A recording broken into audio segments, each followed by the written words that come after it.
Shaheed Suhrawardy medical college হাসপাতাল ঢাকার অন্যতম ব্যস্ত এই এলাকাটিতে পথচারীদের নিরাপদে পারাপারের জন্য তৈরি ফুটওভার ব্রিজে বসানো হয়েছিল আধুনিক এসকেলেটর, কিন্তু চালু হওয়ার আগেই চুরি হয়ে গেছে মোটর, ফলে অকেজো অবস্থায় পড়ে আছে এই চলন্ত সিঁড়ি। প্রতিদিন কয়েক লক্ষ মানুষ এই পথে চলাচল করলেও নোংরা পরিবেশ, ভবঘুরে ও মাদকাসক্তদের দখলে থাকা ব্রিজে উঠতে ভয় পান পথচারীরা।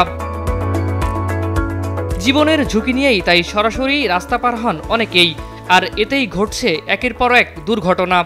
মোটা চুরি হয়েছে তো চুরি আবার লাগাইবো না, চোর চুরি করছে, মানুষ তো চুরি করে নাই, চোর চুরি করছে, টাকা লাগানোর দরকার আছে না, এটা লাগাইবো না সরকার কি করতেছে, মানুষের কত কষ্ট দিব সরকার, আর কত কষ্ট আমরা করব, আর আমরা কষ্ট করবো, এবার আমরা ফিল্ডে নামাই যাব। পদ্মা সেতু, মেট্রো রেল এবং এলিভেটেড এক্সপ্রেসওয়ে নির্মাণের গর্বিত অংশীদার বসুন্ধরা সিমেন্ট।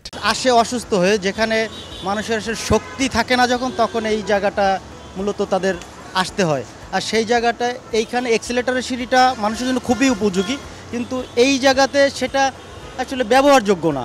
আবার এক পাশে আছে আর এক পাশে নাই, আবার এই পাশে যেটা আছে সেটা নষ্ট।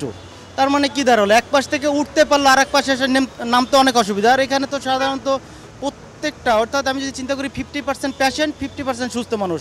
রাজধানীর আর এক ব্যস্ততম এলাকা ফার্মগেট, যেখানে শহরের অন্যতম নান্দনিক ফুটওভার ব্রিজটি এখন যেন এক অস্থায়ী মার্কেট।